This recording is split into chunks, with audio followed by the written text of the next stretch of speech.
বিদেশের মাটিতে অসুস্থ হইলেও প্রচুর সমস্যা। আমি আসলে গত কয়েকদিন ধরে 4 থেকে 5 দিন বাইরে বেশি হইব, আমার পিঠে এবং গাড়ির মাঝে ব্যথা ফিল করতেছে। আজকে আসলে সময় পেয়ে আসলে ডাক্তারের কাছে গেছি। যাওয়ার পরবর্তীতে আমাকে এই ওষুধগুলো দিছে।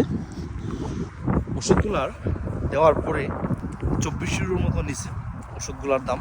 আবার আমরা যারা জার্মানিতে বসবাস করি সবাই কিন্তু প্রতি মাসে একটা পরিমাণ ইন্স্যুরেন্স পে করি, অলমোস্ট 130 ইউরোর মতো।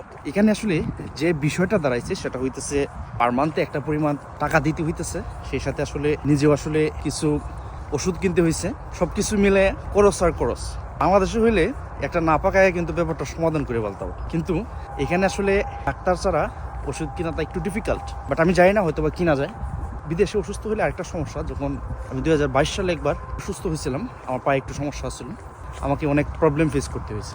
একা একা ডাক্তারের কাছে যাওয়া সিচুয়েশনগুলো অনেকটা ডিফিকাল্ট হয়ে যায়। এই হচ্ছে আসলে বিদেশের অবস্থা।